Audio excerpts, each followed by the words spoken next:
Ready or not, here I come. Today we're going to talk about something that sounds incredibly boring until you realize it may be one of the most important developments in NG911 right now. Readiness Declarations. I know, try to contain your excitement, but listen, before you click away thinking it's another thrilling discussion about regulatory filings, stick with me for just a few minutes because this story is actually about something much bigger. It's about what happens when states start saying that they're ready for NG911 and the people that need to connect to them, the carriers, start responding with something that sounds suspiciously like, well, maybe not. And that's where things start to get interesting, right here on TiPS, Today in Public Safety. Welcome to TiPS, Today in Public Safety, your go-to podcast for today's breaking stories and public safety news. Here's your host, Fletch, with today's tips.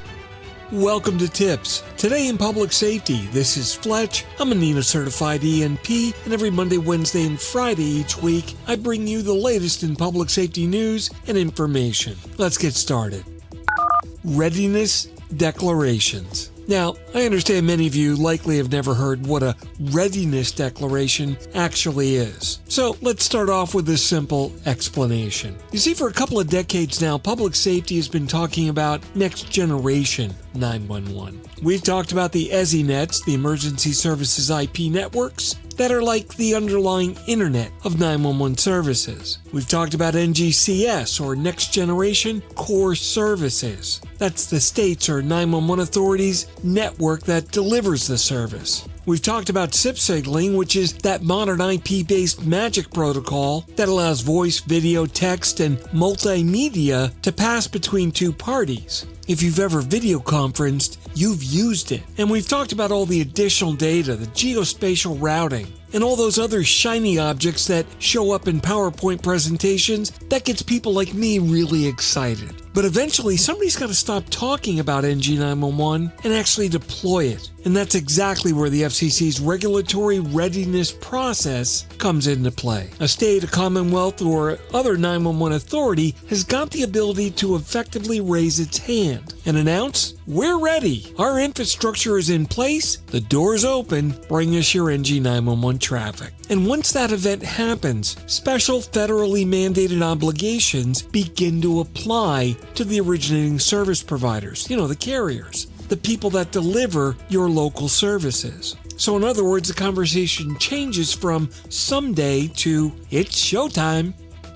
Phase 1 in plain English. Now, Next Generation 911 Phase 1 readiness is relatively straightforward. You can think of it as changing the destination address for the carriers for them to deliver their 911 calls to the 911 authority. Historically, carriers have delivered the 911 traffic to legacy infrastructure known as E911 selective routers, and they use legacy voice-only trunks. Phase 1 says, okay, now deliver those calls to the NG911 point of interconnection, and do that using SIP. Now, for some, that's a significant change. What the state's essentially saying is, look, we built a brand new off-ramp. Stop using the old one. Now, that doesn't mean that every NG911 feature is active. Doesn't mean that flying unicorns and geospatial routing are suddenly going to appear overnight. No, what it does mean is that NG911 infrastructure is ready to receive traffic through the new designated connection points. And basically, that leaves the carrier with a little bit of work to do. Phase 2, where things get real. Now, once Phase 2 readiness is declared, by the way, which can happen at the same time as Phase 1, this is where the conversation becomes much more interesting and more often than not, quarrelsome. Because now we're talking about true NG911 compatible delivery. It's no longer just transporting a call. It now includes transporting all of that additional information that can be supplied with the call. Location information, routing information, standards-based signaling, video, multimedia, pictures, and text. And these are all the pieces that allow the NG911 ecosystem to function exactly the way it was designed to function. And this is right where Massachusetts becomes particularly important, as well as the state of Illinois, because these two states have declared their Phase 2 readiness. And that says they're not just ready to receive SIP traffic, they're ready to operate the NG911 environment. And that becomes a very different statement, and that's what's creating a very different set of expectations.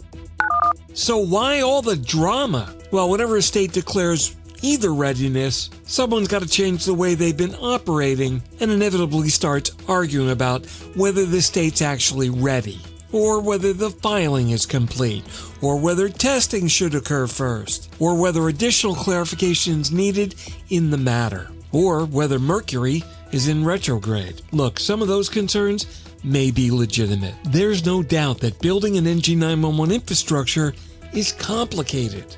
Certainly testing matters, governance matters, operational readiness matters. Nobody wants to flip the switch and then discover that a problem happens during a real emergency. And no one's asking anyone to do that.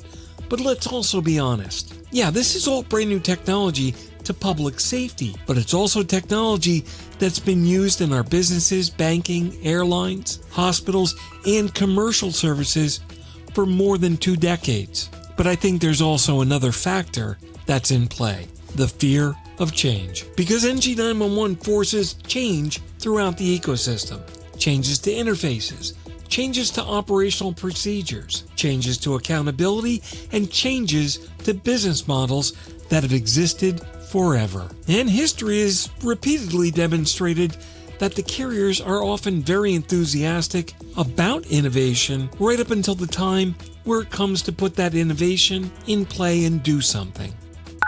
The part that nobody is talking about. Look, here's what I find fascinating about all this. In these conversations, everyone's always focused on carriers and state 911 authorities. But I think the bigger story is what comes next. Because carriers aren't the only organizations preparing for NG911. Universities are preparing, hospitals are preparing, corporate campuses are preparing, and transit agencies are preparing. So are large enterprises and school systems. You see, most of these organizations understand that they already possess immeasurably more information about an emergency than a traditional voice call could ever hope to deliver.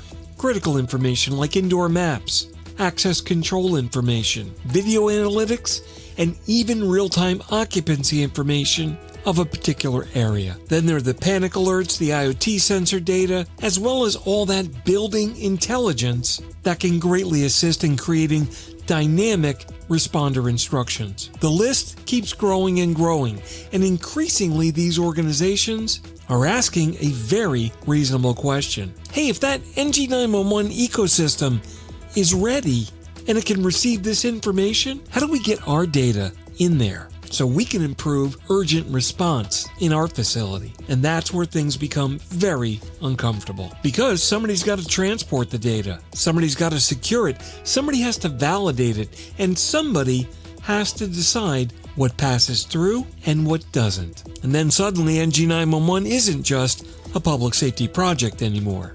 It's a carrier project, it's an enterprise project, it's a network architecture project, and it's a business model project. The big picture. Look, I believe that we're entering the beginning of one of the most disruptive periods in 911 functionality that we have ever witnessed. Not because of technology. No, the technology largely exists. The disruption, I think it's going to come from accountability. You see, for years, everyone could point at someone else. The state wasn't ready. The carriers weren't ready. The vendors weren't ready. Or the standards weren't finished. And to be honest, much of that was true. Plus, to top it all off, the funding wasn't available either. So in reality, yeah, we needed it, but the stars were never aligned. But now, states are filing their readiness declarations.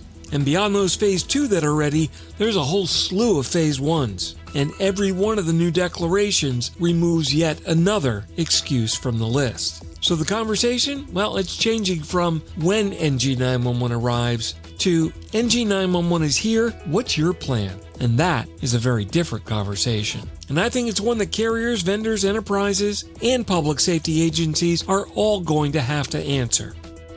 The bottom line. Look, Massachusetts may ultimately be remembered as much more than just another readiness filing. It may become one of the first major examples of what happens when a state says, we're ready, and the rest of the ecosystem needs to decide whether it's ready too. Because readiness declarations are no longer theoretical. No, they're federal regulations, and they start the FCC shot clock for action. So today, these obligations are real and federally regulated.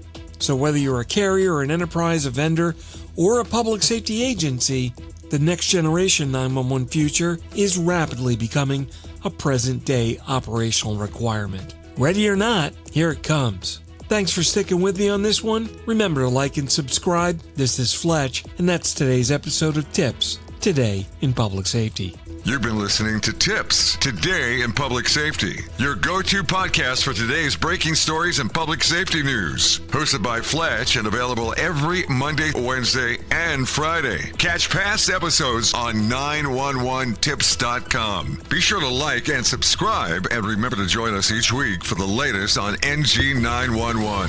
I am Spider Harrison, the official 911 voiceover dude. Catch me on Sirius XM on various channels, including 90s on 9, the 10 spot, and on the weekend countdown on Hits 1. Or don't regret it for the rest of your life. Either way, I'm good.